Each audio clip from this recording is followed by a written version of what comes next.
অপরাধী। তাই ভাগবত হরিকথা নাম কীর্তন মন্দিরে যাবেন, প্রণাম করবেন, প্রণাম করার আগে হাত দুটো জাগাবেন, হে প্রভু আমি আত্মসমর্পণ করলাম, আমি অপরাধী। এই ভাগবত শুনতে বসেছেন, অপরাধের শেষ নেই। একটু পরে দেখা যাবে, একটু পরে দেখা যাবে ঘুম কত প্রকার আর কি ঢুলে ঢুলে একজন আরেকজনের কাণ্ডের উপরে পড়বেন। ভয় নেই, আমার পাঠে পড়তে পারবেন না, সে সুযোগ খুব কম, কিন্তু তাও বিভিন্ন অপরাধ আছে। তাই পাঠের শুরুতেই জয় শ্রীকৃষ্ণ চৈতন্য বললে হাত দুটো তুলে আত্মসমর্পণ করে নিতে হয়। প্রভু তোমার কথা শুনতে বসেছি, কত অপরাধ হবে, তাই আগেই আত্মসমর্পণ করে নিলাম। আগেই যদি আত্মসমর্পণ করে ভগবানের কাছে চেয়ে নেই আর কোনো অপরাধ থাকবে, জোরে বলুন, তাহলে কেন হাত দুটো তুলতে পারছেন না? কি করে পারবেন? কারণ এই হাত তুলতে স্বয়ং গোপীগণও পারেননি। যখন বস্ত্রহরণ লীলা হলো, গোবিন্দর কাছে বস্ত্র চাইছে গোপীগণ জলের মধ্যে, গোবিন্দ দিলেন না, বলে বস্ত্র তো তখনই দেব যেদিনকে সমর্পণ করতে পারবে। গোপীদের লজ্জা করছিল যে আমাদের গায়ে তো বস্ত্র নেই, হাত তুললে যদি, লজ্জা লাগছিল, তাই হাতটা তুলতে পারছিল না। তাই অনেকেরই লজ্জা লাগে যদি হাত তুললে আবার পাশের কেউ একজন হাসে। এর জন্য বলল লজ্জা ঘৃণা ভয় তিন থাকিতে কৃষ্ণ ভজন নয়। অনেকের হাত তুলতে লজ্জা করে, ওরে বাবারে হাত তুললে পাশের মানুষে কি বলবে, আবার কতকের করে ভয়, হাত যদি হাত তুলি কালকে আনে কিনার পারায় না কিনা কি বলবে। আবার অনেকের ভালো লাগে না, ঘৃণা করে যে এসব ভালোটে কিনা আমি।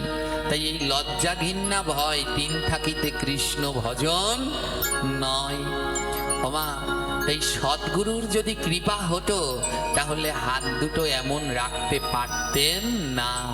গুরু প্রথমেই কানে কি বলে, গুরু যখন মন্ত্র দেয় প্রথমেই কি বীজ মন্ত্র দেয়?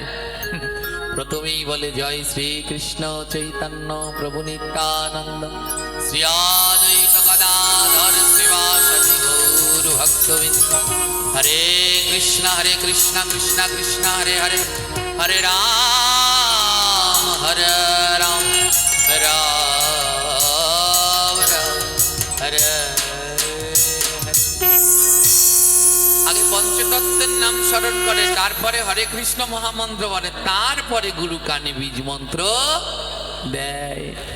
তাই বলল সেই গুরু গুরু না, যেই গুরু ধর্মপথে নেয় না। আজ আমাদের ধর্মের অবক্ষয়ের অনেকগুলো কারণের মধ্যে একটি কারণ হলো সদ্গুরুর বড় অভাব। সদ্গুরুর বড় অভাব। মহাজন বললেন লুভি গুরু কামি চেলা দুজনাই নরকে গেলা। গুরুর মনে যদি লোভ থাকে আর শিষ্যর মনে যদি কামনা থাকে, দুজনের একজনে উদ্ধার।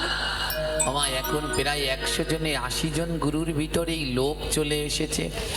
সব নয়, আজও সদ্গুরু আছে বলে জগতে ধর্ম টিকে আছে, কিন্তু যে হারে গুরুদের মনে লোভ বাড়ছে, আমাদের এই প্রত্যন্ত এলাকাগুলোতে কল্পনা করতে পারবেন না। আপনি যা খান গুরুর খাবারও কি সেই একই হওয়া উচিত? জোরে বলুন, কোনোদিনই নয়। তাহলে তো সমান সমান হয়ে গেল।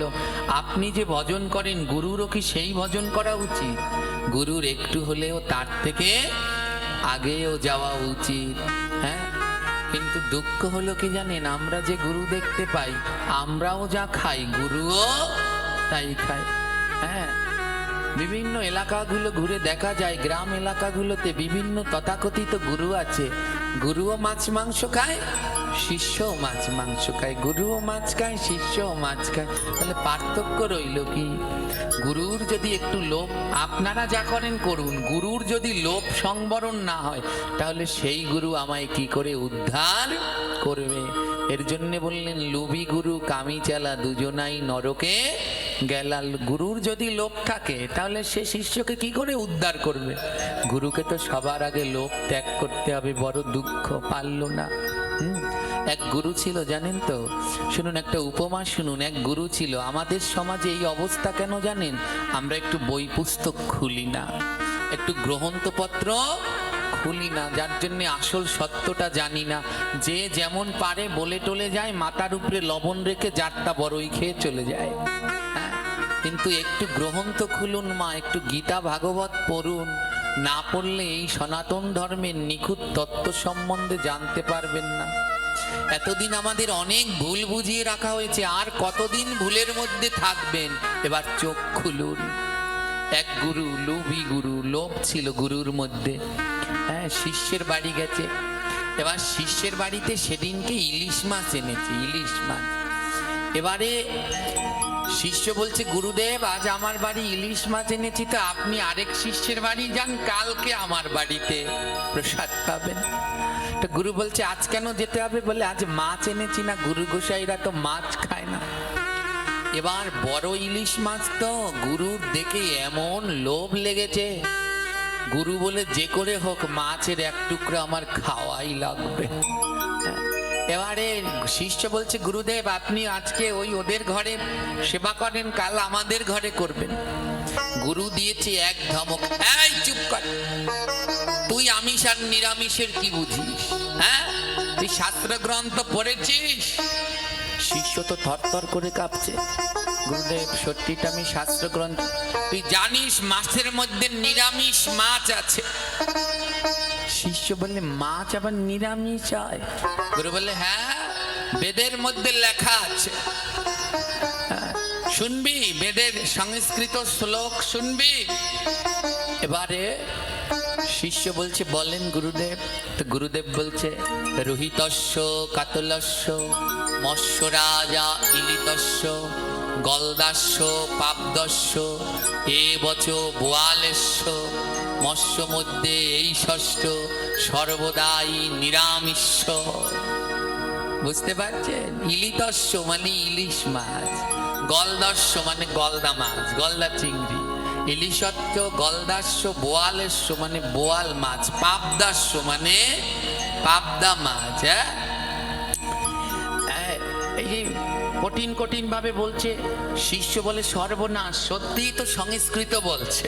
হ্যাঁ, ইলিতস্য মৎস্য রাজা ইলিতস্য বোয়ালস্য গলদাস্য পাবদস্য এ বছর, আবার এবং যোগ করেছে সাথে। শিষ্য বলে, সর্বনাশ, মাছের মধ্যেই 6 প্রকার নিরামিষ, এ তো জানতাম না।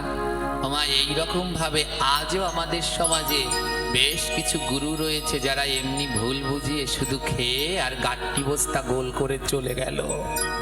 তাই চোখ খুলুন, এদের থেকে সচেতন হন আর সাবধান হন। গুরু গোবিন্দের প্রসাদ ছাড়া অন্য কিছু গ্রহণ করবে না।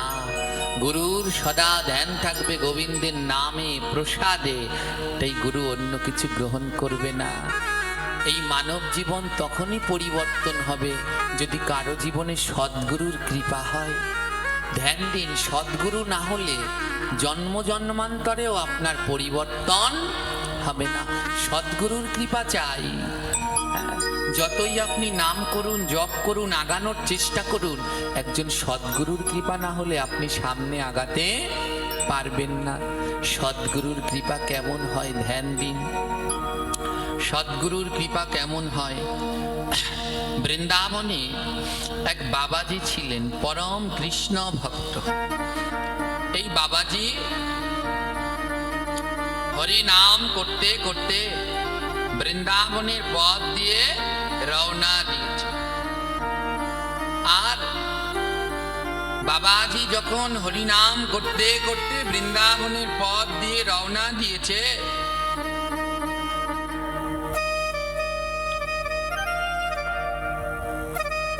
আর সবাইকে হরিনামের বন্যায় বাবাজি ভাসিয়ে ভাসিয়ে যাচ্ছে।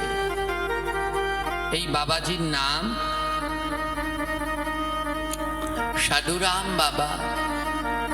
তো সাধুরাম বাবা এমনি করে হরি ভক্তি দিয়ে জগৎ মাটিয়ে সবাইকে দিয়ে, একজন সদ্গুরুর কর্তব্য কি শুধু নিজের শিষ্যদেরকে উদ্ধার?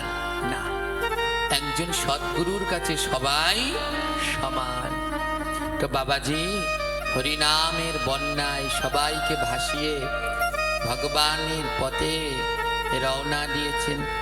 বাবাজির হাতে একটা গিরিধারী বিগ্রহ, আর সেই গিরিধারী বিগ্রহকে নিয়ে বাবাজি হরিনাম করতে করতে পথে পথে প্রান্তরে বন জঙ্গল পরিভ্রমণ করছে। শুদ্ধ মহাত্মাগণ এক জায়গায় অবস্থান করেন না, তারা বিভিন্ন জায়গায় পরিক্রমা করেন, পরিব্রাজক, যেন তাদের মুখে নাম শ্রবণ করে অন্যরা উদ্ধার হতে পারেন। বাবাজিও আজ গিরিধারীকে নিয়ে হরিনাম করতে করতে রওনা দিয়েছে। হরে কৃষ্ণ হরে কৃষ্ণ কৃষ্ণ কৃষ্ণ হরে হরে, হরে রাম হরে রাম রাম রাম হরে হরে। সবাই করতালি দিয়ে মা বাবা রাধে।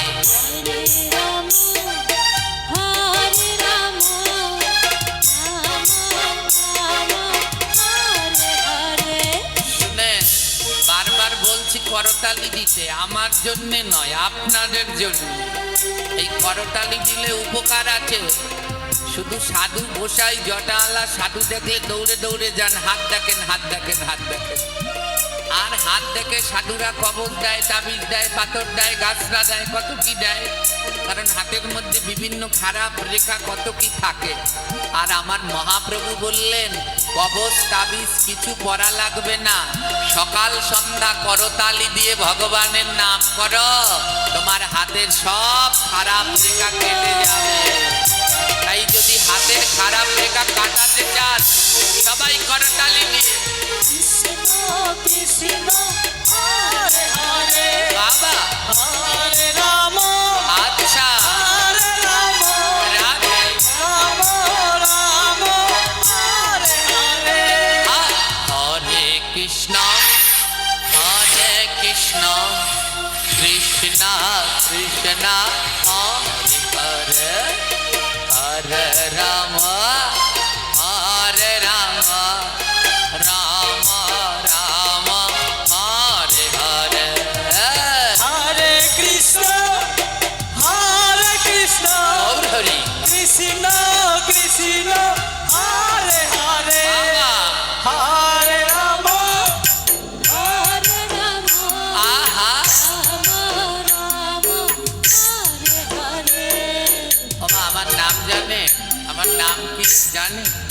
আমার পাঠে আসলে হাতে তালি দেবেন না, করতালি দেবেন না, মুখ বন্ধ করে রাখবেন, তা তো হতে পারে না। আমার কাছে ঔষধ আছে, বিভিন্ন ঔষধ, বিভিন্ন ডিজাইনের ঔষধ। একটা কথা বলুন, এই যে আমি এইমাত্র বললাম করতালি দিয়ে নাম করলে হাতের খারাপ রেখা যায়, এ কথা মিথ্যা না সত্য? জোরে বলবেন। এ আপনারা আগে শোনেননি? আরো অনেকে বলছে না বলেননি? হাতে করতালি দিয়ে নাম করলে, ভগবানের নাম করলে সব খারাপ রেখা চলে যায়। এবার একটা কথা বলুন, মানুষ পুণ্য করলে যায় স্বর্গে, আর খারাপ করলে কোথায় যায়? জোরে বলো। এবার আমরা হাতে তালি দিয়ে কীর্তন করলে আমাদের খারাপ রেখা যাবে না যাবে না? ওরা তো খারাপ, তাহলে ওরা কোথায় যাবে? স্বর্গে না নরকে? কিন্তু শোনে, হাতে তালি দিয়ে কীর্তন করলে হাতের খারাপ রেখা যাবে, তবে নরকে যায় না। বলে নরকে যায় না, ওগুলো যায় কোথায়? বলে ওই একই আসরে যারা হাতে তালি না দেয় ওদের হাতে চলে যায়। তাই এবার ভাবুন, আমরা যারা করতালি দিচ্ছি আমাদের শনি রাহু সব কাটবে, কোথায় যাবে? যারা করতালি না দেবে তাদের হাতে।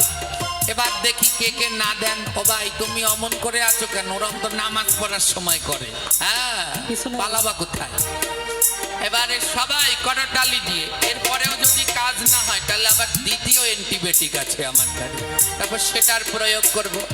এই যে দেখেন আমার সাথে এক দল গাড়ি ভাড়া দিয়ে নেই, খাও।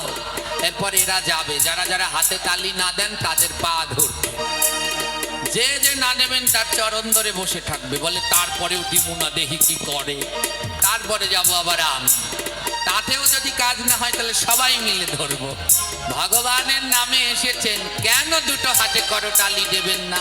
গোবিন্দ তো আর কিছু চাইলেন না, বলে 10 5 সবে মিলে প্রতি সন্ধ্যা কালে করতালি দিয়ে কীর্তন করো গৌর হরি বলে। বলে আর কিছু তো চাইলেন না, একটু করতালি দেবে, তাও দিতে চাও না। সবাই সবাই হরে রাম আরো জোরে। হরে রাম বাবা, রাম রাম হরে হরে। দাঁড়াও, একটুখানি। আমার বিষ কচু চেনেন? বিষ কচু, বিষ কচু চেনেন? জোরে বলেন চেনেন? তাতে যত মশলা দেয় ও রানলে খাওয়া যায়? এই জায়গা কয়েকটা আছে বিষ কচু, এদের যতই বলো হাতেরা জাগাবে না, প্রতিজ্ঞা করেছে। কিন্তু দুঃখ নেই, মিথ্যে বললেন কেন? মায়েরা বিষ কচু রান্ধে না? এমন আমাদের মায়েরা রান্নায় উন্নতি করেছে, এখন বিষ কচুর ডাঁট রান্ধে। বিষ কচুর ডাঁট যদি রান্ধে, একদিন বিষ কচুর গোড়াও রান্ধবে। তো যারা যারা করতালি দিচ্ছ না, কীর্তন করছো না, তোমরাও মনে রেখো, আমি গৌর গোবিন্দ দাস পারলাম না, কিন্তু এমন একজন ভক্ত এখানে আসবে, সে ঠিক তোমাদের দিয়ে হরিনাম করাবে। হরে কৃষ্ণ সবাই হরে কৃষ্ণ রাধে। কৃষ্ণ কৃষ্ণ হরে হরে আচ্ছা, হরে রাম হরে রাম রাম রাম হরে হরে। হরে কৃষ্ণ আহা হরে কৃষ্ণ আচ্ছা কৃষ্ণ কৃষ্ণ হরে রাম হরে রাম আহা হরে রাম রাম রাম হরে হরে। হরে কৃষ্ণ সবাই একসাথে আহা আরো জোরে। হরে রাম রাম রাম হরে হরে। আহা, হরে কৃষ্ণ আহা হরে কৃষ্ণ আচ্ছা কৃষ্ণ কৃষ্ণ হরে হরে। জয় নিতাই। হরে রাম হরে রাম রাম রাম হরে হরে। হরে কৃষ্ণ বাবা, হরে কৃষ্ণ কৃষ্ণ কৃষ্ণ হরে হরে রাধে। হরে রাম আচ্ছা, রাম রাম হরে হরে। আমার কীর্তন করতে করতে কে যাচ্ছে? ওই বাবাজি। বাবাজির হাতে কি আছে মনে আছে তো? গিরিধারী আছে। কি আছে? বাবাজি কোথা থেকে এসেছে? বৃন্দাবন থেকে। গোটা থেকে মনে রাখতে হবে, মনে না রাখলে কাজ হবে না। হ্যাঁ, যা শুনবেন মনে রাখতে হবে। আমার গোবিন্দ নৌকা বিলাস কীর্তন শুনেছেন? নৌকা বিলাস যখন গোপীদেরকে ভগবান পার করছে, তখন ভগবান গোপীদের কাছে কি চাইলেন জানেন? টাকা পয়সা চেয়েছিলেন? কি চাইছিলেন জানেন? সব সুখীরে পার করিতে নেব আনা আনা, আর আচ্ছা। তোমার বেলা নেব সখী তোমার কানের সোনা। সখী গো, ওই আমি প্রেমের ঘাটের মাঝি, তোমার বেলা পয়সা নেব না। সখীরে পার করিতে নেব বাবা, সখী তোমার কথা শোনো। কি গো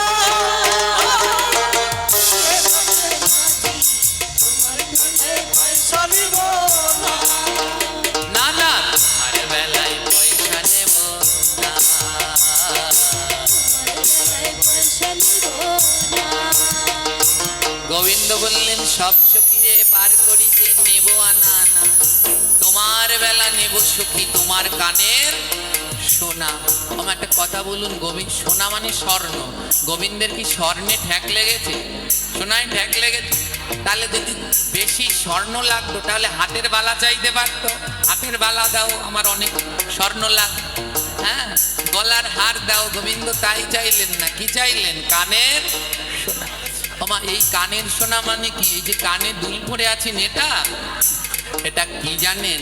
এই কানে দুল পরে আছেন গোবিন্দ, এই সোনা চাইনি। বলে কোন সোনা চেয়েছে? কোন সোনা জানেন?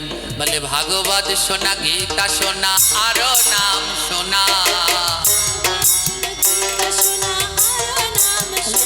আহা, ভাগবত সোনা, গীতা সোনা, আরো নাম সোনা। সোনা নাম শোনা নাম শোনা নাম শোনা।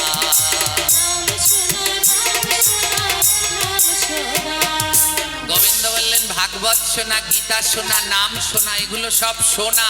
কোথা দিয়ে শুনছেন? গোবিন্দ বলে এটাই নেব শেষের দিনে। এই কানের শোনা চেয়েছে, ওই কানের দুল দিয়ে গোবিন্দ কি করবে? হ্যাঁ, এই শুনে মনে রাখতে হবে। আমার এই বাবাজির নাম আসলো, বাবাজির নাম কি? সাধুরাম বাবা। কি না? কোথা থেকে আসলেন? বাবাজির হাতে কি আছে? 1 লাখ টাকা। তাহলে কি আমি আবার ভুলে যাই, আপনারা মনে রাখেন কি আছে? গিরিধারী। বৃন্দাবনে গিরিরাজ রয়েছে, গিরিধারী বিগ্রহ। এবার বাবাজির নাম করতে করতে যাচ্ছে, ওমা এক জঙ্গলের পথ দিয়ে যাচ্ছে। ওই জঙ্গলে একটা চোর থাকতো, ওই চোরের নাম হলো খটম চোর। ওই চোরকে চেনে না এমন কোনো মানুষ। ওই চোরের জ্বালায় ওই গ্রামের মানুষ ত্যাগ করে চলে গেছে। ও আবার যেই সেই চোর না, ওর বাবা চোর, ওর ঠাকুরদা চোর, ওর তালই চোর, বংশ পরম্পরায় চোর। তাই চুরি করার যত নিয়ম কানুন ও সব জানে। হ্যাঁ, তো এখন কি হয়েছে, ওই গ্রামের যত মানুষ সব পালিয়ে গেছে ওর জ্বালায়। ঘরের ঘটি বাটি বদনা কিচ্ছু থাকে না, সব নিয়ে যায়। হ্যাঁ, ওর জ্বালা যন্ত্রণায় সব চলে গেছে গ্রাম ছেড়ে। এবার বাবাজি ওই গ্রাম দিয়ে যাচ্ছে। বাবাজি বলে সর্বনাশ, সে গ্রামে মানুষ নাই কেন? বাবাজি তো আর জানে না যে ওই গ্রামে খটম চোরা থাকে। এবারে খটম চোরা এখন আর চুরি করতে পারে না, তাই চুরি করার বুদ্ধি আবার বদলেছে। খটম চোরা কি করে, গাছের উপরে উঠে বসে থাকে। যখন ওই রাস্তা দিয়ে কেউ যায় আর ঝপ করে লাফ দিয়ে কান্দের উপরে পড়ে, আর তারপরে তার সব কিছু চুরি করে নিয়ে যায়। বাবাজি তো হরিনাম করতে করতে যাচ্ছে, খটম চোরা দূর থেকে দেখেছে লাফ দিয়ে গাছে উঠছে। আসু সাধু, ওনাগো দ্বারে অনেক কিছু থাকে জানি, ওনাগো ব্যাগপত্রে বেমালা টাকা পয়সা আছে, আজকে একটা ভালো চুরি করব। খটম চোরা গাছে উঠে বসে রয়েছে, আর বাবাজি কীর্তন করতে করতে যাচ্ছে, হরে কৃষ্ণ হরে কৃষ্ণ কৃষ্ণ কৃষ্ণ হরে হরে, হরে রাম হরে রাম রাম রাম হরে হরে। হরে কৃষ্ণ রাধে রাধে। কৃষ্ণ হরে হরে, বাবা হরে রাম রাম রাম হরে হরে। যেই না বাবাজি কীর্তন করতে করতে যাচ্ছে, আর খটম চোরা লাফ দিয়ে একেবারে বাবাজির কান্দের উপরে বসেছে। কোথায় বসেছে? ওমা, এ জগতে যারা ভক্ত তারা চোরকেও ভক্ত ভাবে, আর যারা চোর তারা ভক্তকেও চোর ভাবে। বাবাজি তো শুদ্ধ ভক্ত, আর এ জগতে যারা শুদ্ধ ভক্ত তাদেরকেও চরণ ধুলো দিতে চায় না, চায় কি? এ জগতে যারা শুদ্ধ ভক্ত, যিনি ভাগবত পাঠ করেন, এই ব্যাসাসনে বসেন, সে যদি আপনার চরণ ধুলো নিতে চায় দেবেন? আপনারা তো সব দৌড়ে পালিয়ে যাবেন। এবার বাবাজির কান্দের উপরে ওই খটম চোরা পড়েছে, আর যেই না খটম চোরা পড়েছে বাবাজি চরণ দুটো জড়িয়ে ধরেছে। আহারে আহারে, কে আমার কান্দের উপরে উঠেছে রে? কতদিন ভক্তদের কাছে চরণ দুলো নিতে গেলাম, কেউ আমায় দিল না। আর আজ কার এমন অযাচিত কৃপা যে আমার কাঁধের উপরে উঠে বসেছে? বাবাজি চরণ দুটো জড়িয়ে ধরে খটম চোরার চরণ দুলো নিয়ে মাথায় দিচ্ছে। এই হলো মা সাধু। বিবেচনাও করলেন না, পিছনের দিকে তাকিয়েও দেখলেন না, মুখখানা কার। বলে আজ আমার ভাগ্য ভালো রে, আমার কাঁধের উপরে যেন কে বসেছে, একবার ভক্তের চরণ দুলো নিয়ে মাথায় দে। বাবাজি সেই খটম চোরার চরণ দুলো নিয়ে মাথায় দিচ্ছে।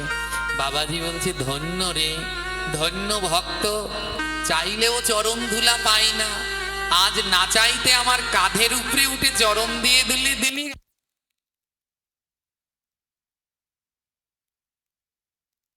চরণ জড়িয়ে ধরেছে, যেও না যেও না, আমার অন্তরের ভিতরে অনেক ব্যথা। আমি কারো কাছে বলতে পারছি না। বাবাজি দুটো হাত বাড়িয়ে দিয়েছে, আয়না আয়না ভক্ত একবার আমার বুকের মাঝে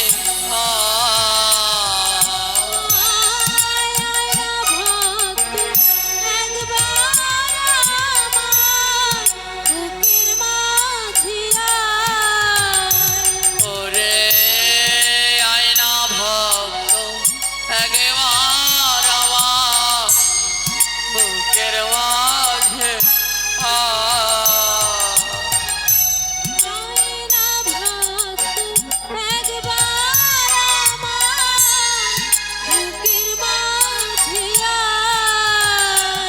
আমার মানব জীবন যায় রে ভক্ত যায় চলে যা।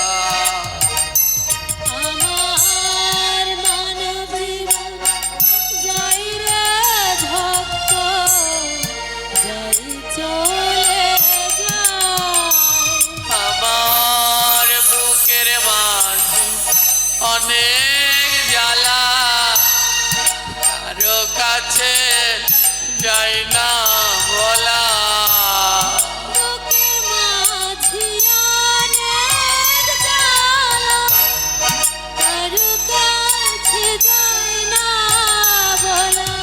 আমার বুকের মাঝে অনেক জ্বালা,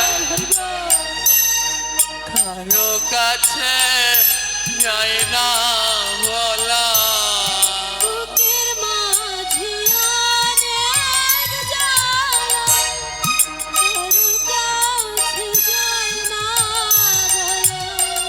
যাই রে আমার মানব জীবন যাই চলে যা।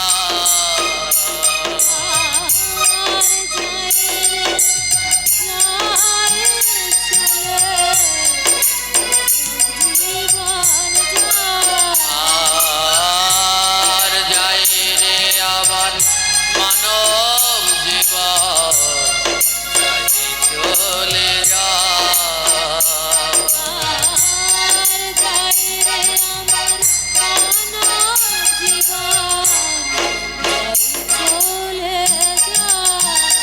তোরা তোরা আইরে একবার বুকের মাঝে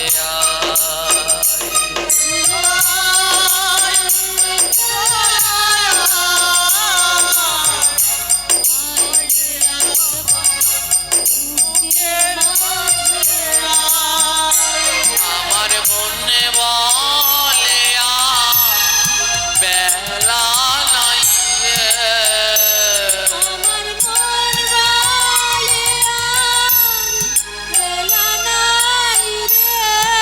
কৃষ্ণ ভক্তগণ, জীবন আকাশের দিকে তাকিয়ে দেখুন, বেলা বেশি নাই। ডাক আসলে এই সুন্দর পৃথিবী ছেড়ে যেতে হবে। সম্বল কি এই সাধু সঙ্গ, সম্বল কি এই হরিনাম। তাই মহাজন লিখলেন, আমার মনে বলে আর ভবের মাঝে বেলা বেশি না।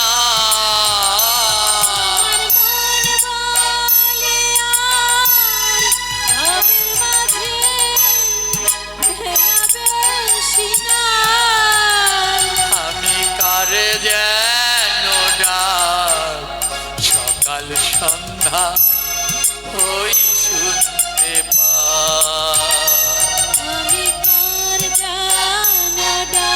কে যেন ডাকছে, আর বেশি বেলা নেই। অনেক হয়েছে সংসার নামক ছেলে খেলা, এবার এই খেলা গুটিয়ে তাড়াতাড়ি ফিরে আসো। আমার গোবিন্দ দুই বাহু তুলে ডাকছে,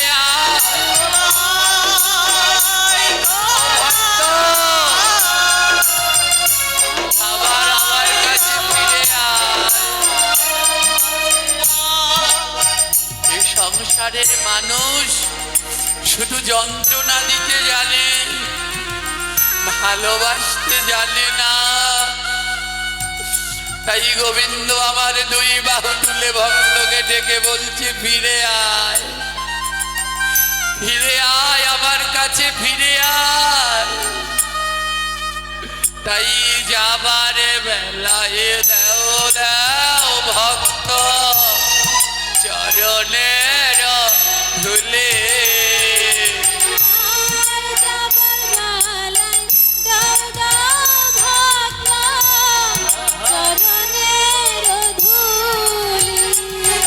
আই যাবার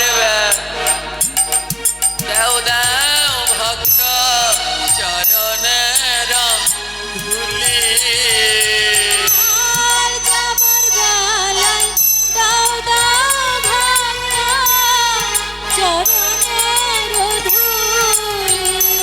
আমি মুখে যেন সদাই গৌরনিতাই বলি। যাবার বেলায় মুখে যেন তাই বলি। তোরা আয় রে ভক্ত, একবার আয় রে পরশ করি।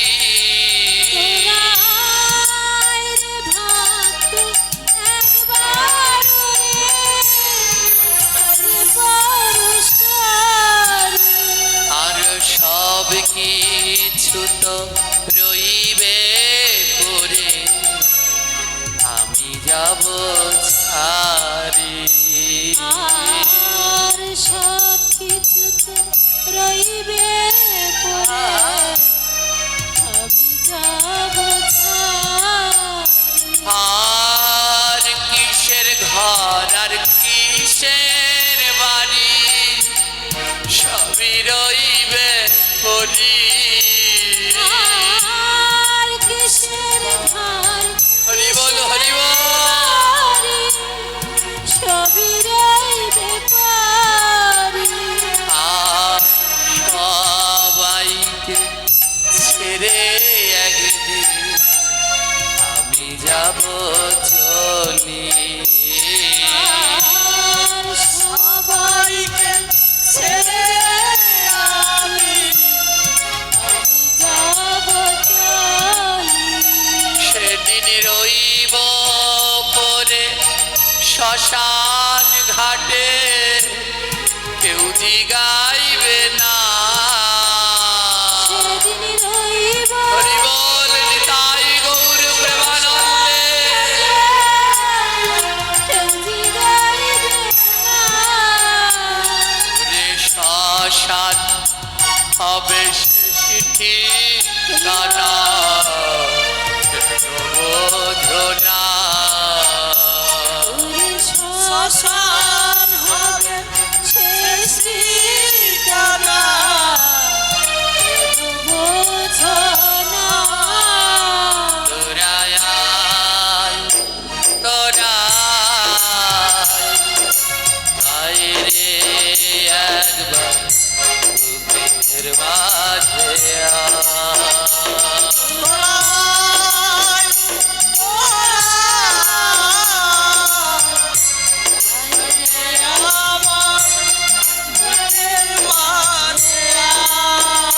চলে যায়, চলে যায় সাধের মানব জনম যায়, চলে যায়, চলে যায়।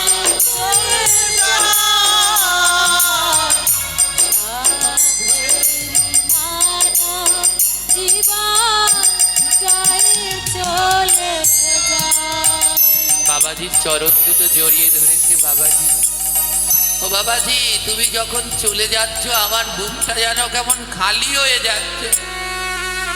আমি আর সহ্য করতে পারছি না, আমাকে ছেড়ে যেও না বাবাজি। না না, আবার বলছি না না, যদি তুমি আমার কাছে থাকো তাহলে আমাদের মতো চোরকে কে ভক্ত করবে? তুমি যদি আমার কাছে থাকো তাহলে আমাদের মতো চোরকে কে ভক্ত করবে? না না, তুমি যাও। ও বাবাজি, আমাকে একটা কিছু দিয়ে যাবে? কি লাগবে তোর খটম? বাবাজি, তুমি এই কদিন ভাগবত পাঠ করেছ, আমি শুনেছি তোমার ভাগবত পাঠে দীক্ষা না নিলে নাকি মানব জীবন পূর্ণ হয় না।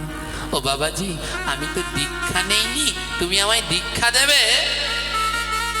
আমি তোমাকে না হয় না পেলাম, তোমার সেবা যত্ন না হয় না করতে পারলাম, তুমি তোমার ওই বীজ মন্ত্র আমার কানে দিয়ে যাও, আমি যেন নিষ্ঠার সহিত ওই 3 বেলা বীজ মন্ত্র জপ করে যেতে পারি। আমা, দীক্ষার সময় গুরু সব শিষ্যকে একটা জিনিস দেয়, ওটাকে বলে সেবা। নাম দেয়, সেবা দেয়, দেখবেন এগুলো লিখে দেয় গুরু। এক একজনকে একটা নাম দেয়, দীক্ষার পরে নামের পরিবর্তন হয়, সেবা দেয়, কাউকে তুলসী, কাউকে জল, কাউকে আলতা। আমরা একটা কথা বলি মাঝে মাঝেই, যেন গুরু সেবায় লাগতে পারি। গুরু সেবা লাগা মানে বোঝেন, গুরু সেবা লাগা মানে গুরুর কাছে গিয়ে গুরুর যত্ন নয়, গুরু যে তোমায় একটা সেবা দিল, ওই জল, আলতা, চন্দন, তুলসী, বলে ওটা যেন নিত্য শ্রী গুরুর নামে স্মরণ করে গোবিন্দকে দিতে পারি, আর দিয়ে বলতে পারি, হে গোবিন্দ, আমি আর কিছু পারিনি, আমার গুরুর দেয়া সেবাটা দিলাম, আর তার বিনিময়ে আমার গুরুকে তুমি ভালো রেখো। ঘটমচোরা বলছে, আমাকে মন্ত্র দিয়ে যাও গুরুদেব। বেশ, যা বাবা, স্নান করে আয়। ঘটমচোরা স্নান করে আসলো, দাদা সঙ্গে তিলক পরিয়ে দিল, গুরুদেব কানে মন্ত্র দিল। ওমা, যখনই কোনো সদ্গুরু কানে মন্ত্র দেয়, মনে রাখবেন, সদ্গুরুর মন্ত্র যখনই কানে যাবে, সঙ্গে সঙ্গে তার জীবনটার আমূল পরিবর্তন হয়ে যাবে। ঘটমচোরাও যখন কানে মন্ত্র পেল, তার জীবনের আমূল পরিবর্তন হয়ে গেল। গুরুদেব মন্ত্র দিতে গিয়ে বললেন, শোন, আমি তোকে মন্ত্র দিব, আমি তোকে মন্ত্র দিব, কিন্তু আমার একটা শর্ত আছে, আমার একটা শর্ত আছে, আমি তোকে মন্ত্র দিতে পারি। গুরুদেবের কাজ কি? ছলে বলে কলে কৌশলে দেখে শিষ্যকে সৎপথে আনা যায় কি না। মন্ত্র দেওয়ার আগে গুরুদেব বলছে, আমি তোকে মন্ত্র দিতে পারি, একটা শর্ত আছে। বলে, কি শর্ত? বলে, শোন, আজ থেকে আর চুরি করবি না। ঘটমচোরা বলে, গুরুদেব, আমি চুরি ছাড়া অন্য কোনো কর্ম আর পারি না। ওমা, আমাকে যদি অন্য কোনো কর্ম করতে দেন, আমি কিচ্ছুই পারি না, এটাই আমি পারি, তাই এটাই করি। ঘটমচোরা বলছেন, গুরুদেব, পারবো না। আপনাকে যদি কেউ বলে ভক্তি জীবন ত্যাগ করতে, আপনি পারবেন? গুরুদেব বলে, অসম্ভব। বলে, ওটা আপনি ছোটবেলা থেকে শিখেছেন, আর এটা আমি শিখেছি, তাই আমিও চুরি করা ত্যাগ করতে পারবো না। গুরুদেব বলে, বেশ, তাহলে আমার 5টা কথা রাখতে হবে, আমি তোকে দীক্ষা দেব, আমার 5টা কথা রাখতে হবে। ঘটমচোরা বলে, বলুন গুরুদেব। সেই 5টা কথা বলুন, যেই 5টা কথা আমি রাখতে পারি। শোন, আজ থেকে আর কোনোদিন মিথ্যা বলবি না। 1 নম্বরে কি বললো? আজ থেকে আর কোনোদিন মিথ্যা বলবি না। দ্বিতীয়, ব্রাহ্মণ এবং বৈষ্ণবদের সেবা করাবি। ঘটমচোরা বলে, রাজি গুরুদেব, এই 2টো শর্ত পালন করতে পারবো।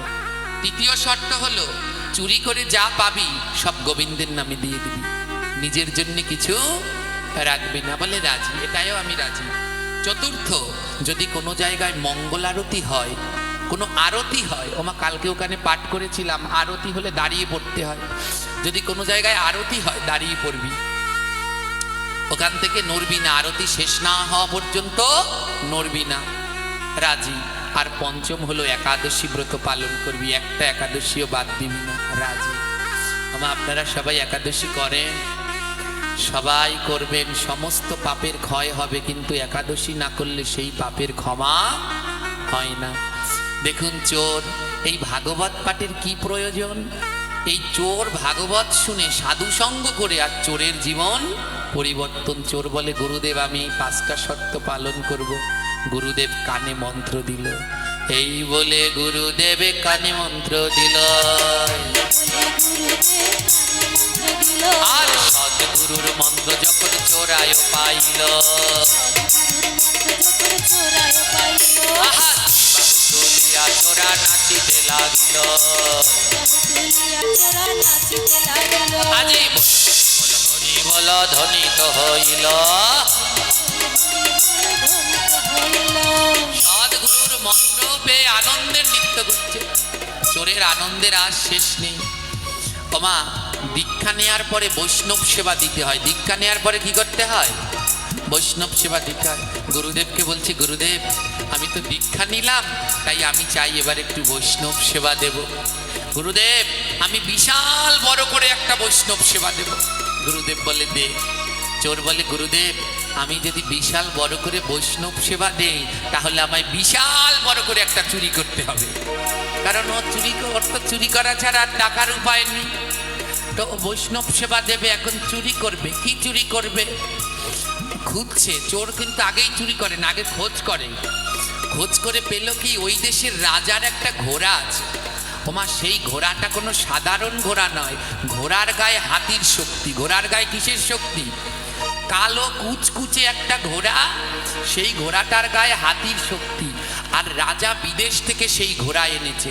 আর রাজা ওই ঘোড়াটাকে এত ভালোবাসে, ঘোড়াটাকে স্বর্ণ দিয়ে সাজিয়ে রেখেছে।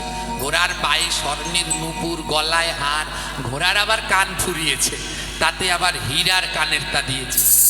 চোর বলে, এই তো পেয়েছি, এই ঘোড়া যদি চুরি করতে পারি, সোনা হীরা ঘোড়া সব পাবো। এবার চুরি করব কি করে? ওই ঘোড়াটাকে রাজার সেনাপতিরা, সিপাহীরা পাহারা দেয়। চোর বলছে, একটা বুদ্ধি আছে, আমাকে একটা আগে ওই সিপাহীদের পোশাক জোগাড় করতে হবে। চোর কি করলেন মা? সিপাহীদের একটা পোশাক জোগাড় করলেন। হ্যাঁ, সেনা ওই যে পুলিশদের পোশাক, একটা পোশাক জোগাড় করলেন। বলে এদের একটা পোশাক পরে ওদের সাথে ঢুকে যাব, সেনাদের সাথে ঢুকে যাব, আমায় আর চিনতে পারবে না।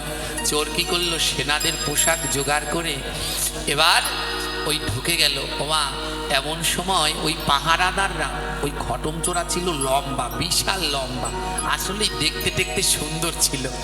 এবার যেই না ঢোকা শুরু করছে, আর খাইছে মাথায় একটা টাক, গেটের সাথে ঝন করে শব্দ হয়েছে।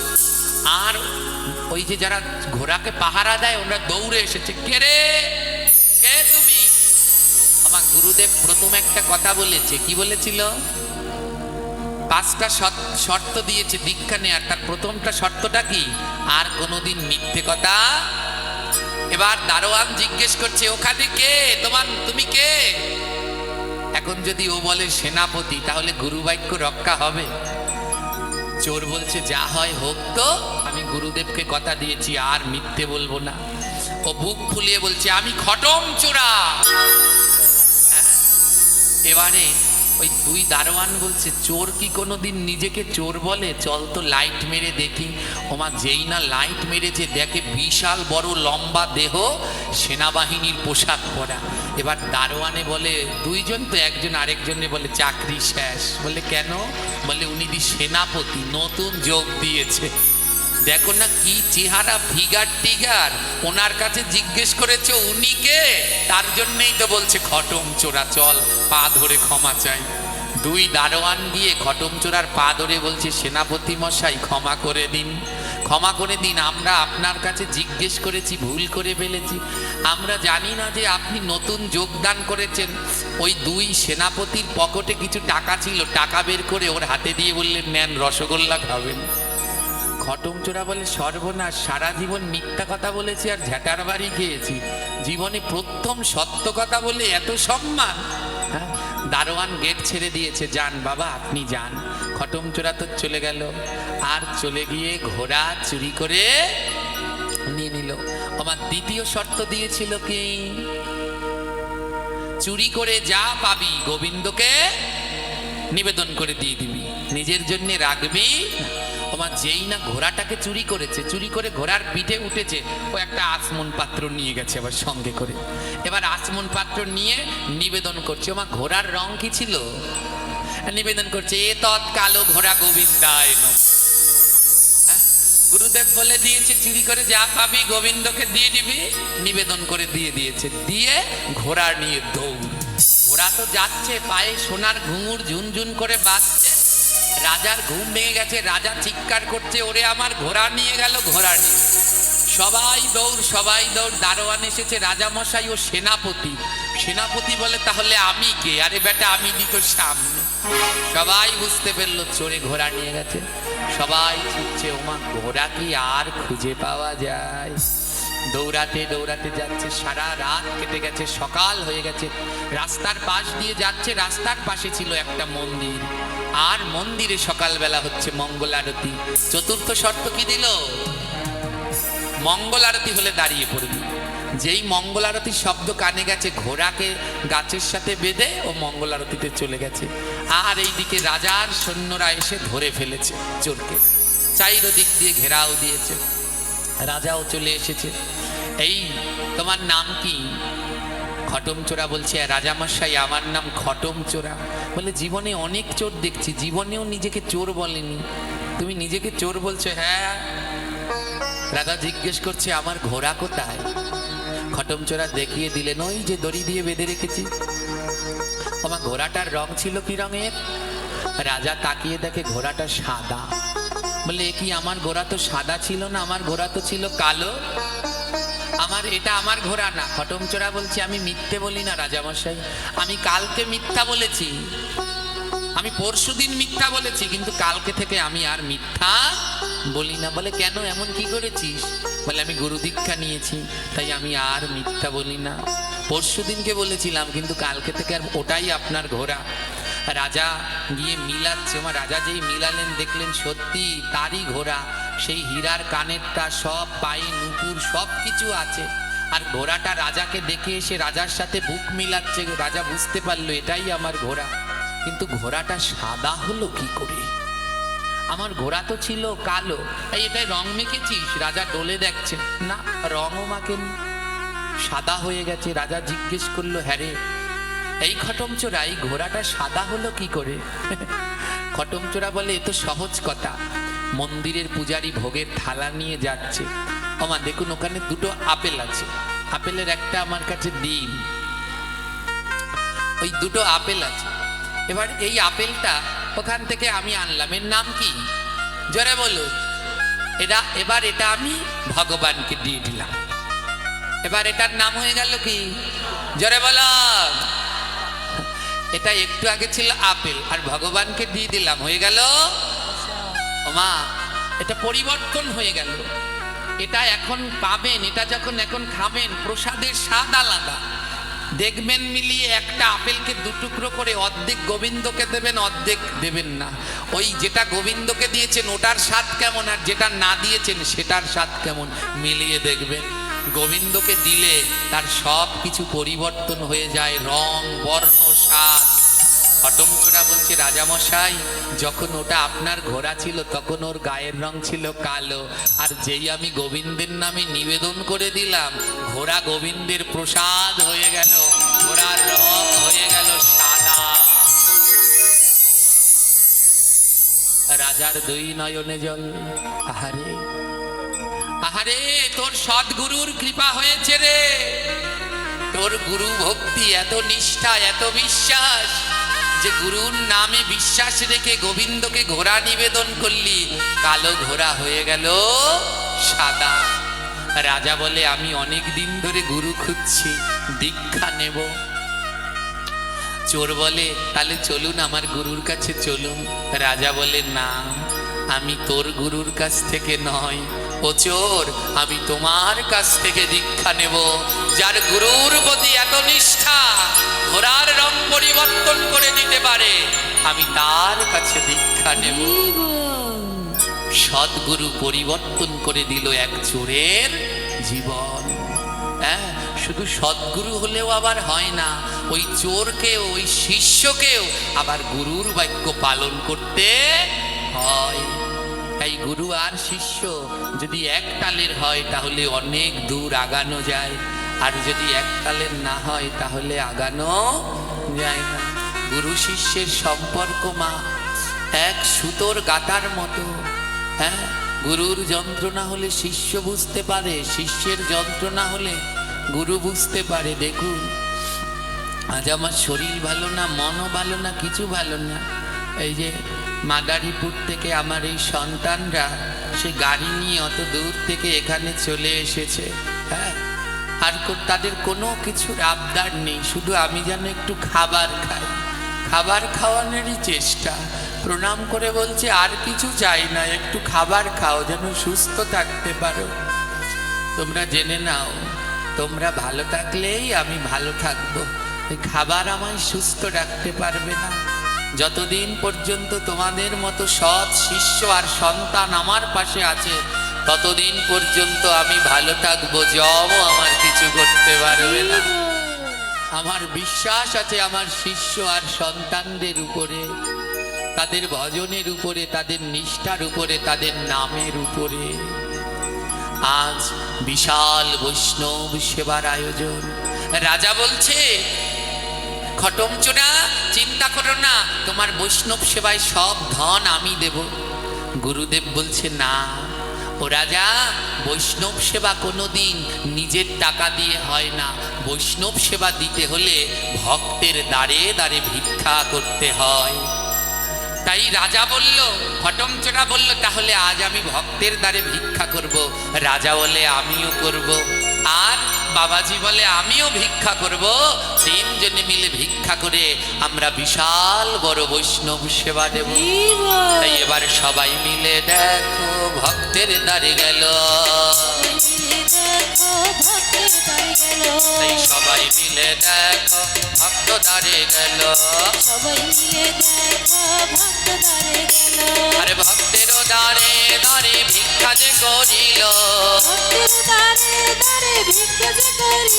আজি ভক্তেরও দ্বারে দ্বারে ভিক্ষা যে করিল। দাও দাও ভিক্ষা দাও, আজ বৈষ্ণব সেবা দেব মোরা।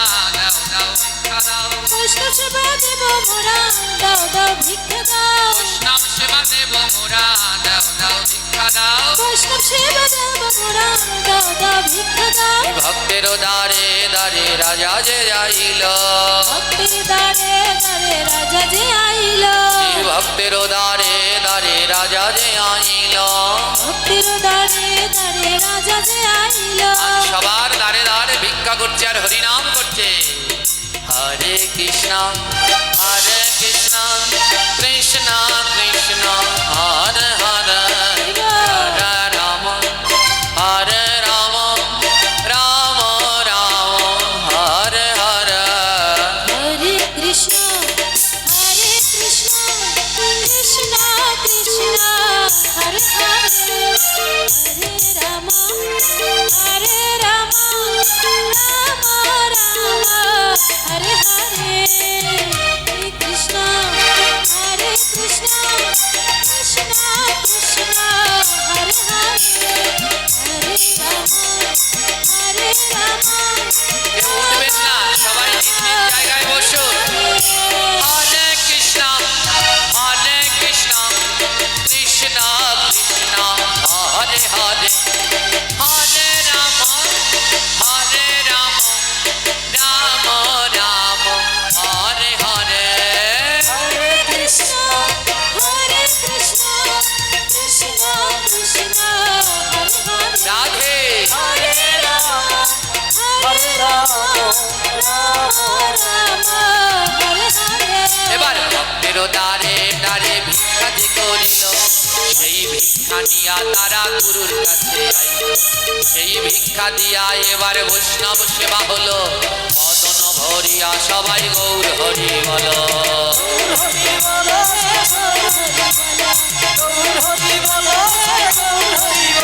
এবার ভক্ত আর ভগবানের মিলন হইল। তোমরা দুই বাহু তুলিয়া সবাই জয় রাধে রাধে বলো। রাধে রাধে বলো রে, শ্যাম শ্যাম বলো রে, শ্যাম শ্যাম বলো রে। ভক্ত আর ভগবানের মিলন হলো রে। তাই যদি থাকে লেখা আবার হবে দেখা, থাকে লেখা আবার হবে দেখা। তাই এইখানেতে বলে যাই সবাই টাটা বাই বাই। ওমা, এখানে তো আমাদের পাঠ বিশ্রাম, আমরা তো এখন চলে যাব। আমি আপনাদের কি বললাম, যদি থাকে লেখা আবার হবে, এইখানেতে বলে যাই সবাই টাটা। তা আমি তো এখন চলে যাব, আমায় টাটা দেবেন না? আবার কবে আসি জানি তো না, দেবেন না? দেবেন না? রাগ করেছে মায়েরা, বাবারা তো রেগে আগুন, যাওয়ার সময় কি না কি করে, বোম মারে না কি করে কে জানি। হ্যাঁ, আমার দিয়ে কীর্তন গাইয়েছে, হাতে তালি দিয়েছে, ওই হতচ্চারারে তো আজ খাইছি। টাটা দেবেন না? দেবেন না? জোরে বলুন। রাগ করেছেন? তাহলে তো টাটা দিন তো সবাই মিলে, এক হাত দিয়ে টাটা দিলে হয়। আমি বুড়া না, একটু বয়স বাড়ছে না। ছোটদের এক হাতে, বড়দের কয় হাতে? সবাই নিতাই গৌর হরি বল প্রেমানন্দে বাহুতলা।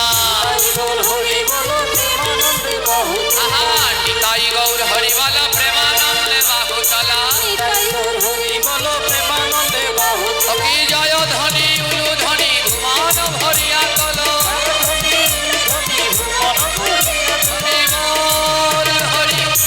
সবাই বসেন, সবাই বসেন, অনুষ্ঠান শেষ হয়নি, বসে। হরি বল, সবাই বসেন, সবাই বসেন, পিছন থেকে সবাই বসুন,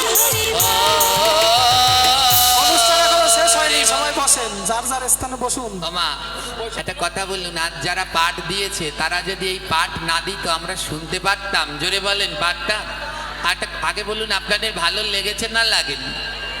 তাহলে যারা পাঠ দিয়েছে তাদের কাছে আমরা ঋণী আছি না নেই? তা তাদের জন্য একটু প্রার্থনা করা কর্তব্য না কর্তব্য না? আমরা বাঙালিরা বেঈমান জাতি, এর জন্য প্রার্থনা না করে সব তাল গাছের মতো দাঁড়িয়ে পড়েছি আর রওনা দিতে শুরু করে দিয়েছি। একটু প্রার্থনা করুন।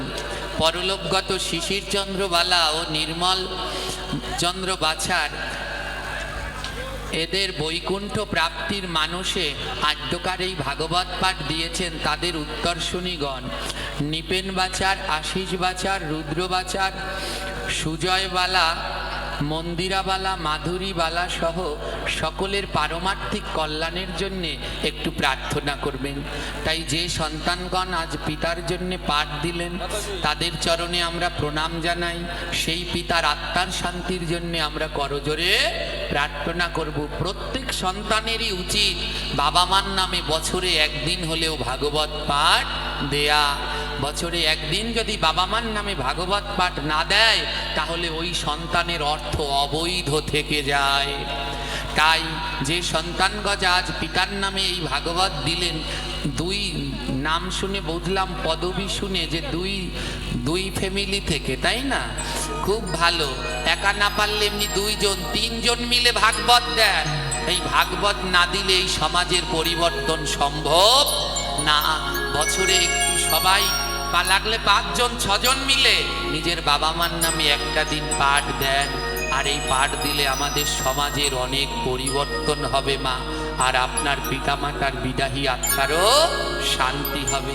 তাই সবাই মিলে দুটো হাত জোর করে আমার সাথে বলুন, হে গোবিন্দ হে নাথ হে মধুসূদন হে গিরিধারী হে নারায়ণ।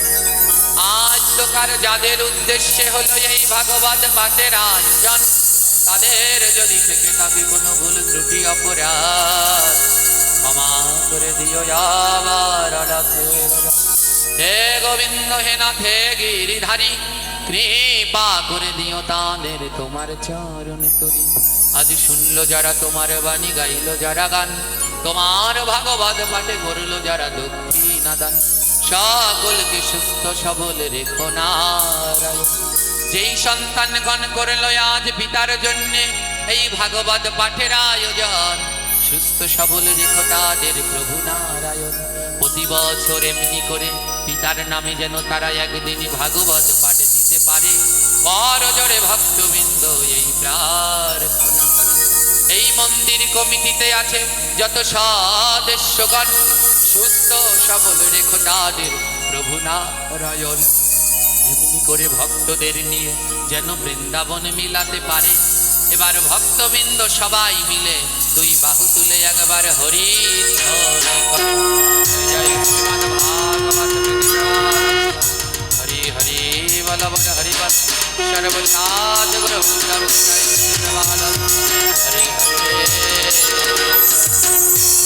একটি নিমন্ত্রণ পত্র। আগামী 31শে জ্যৈষ্ঠ 15ই জুন রোজ সোমবার নিজরা সিকিপাড়া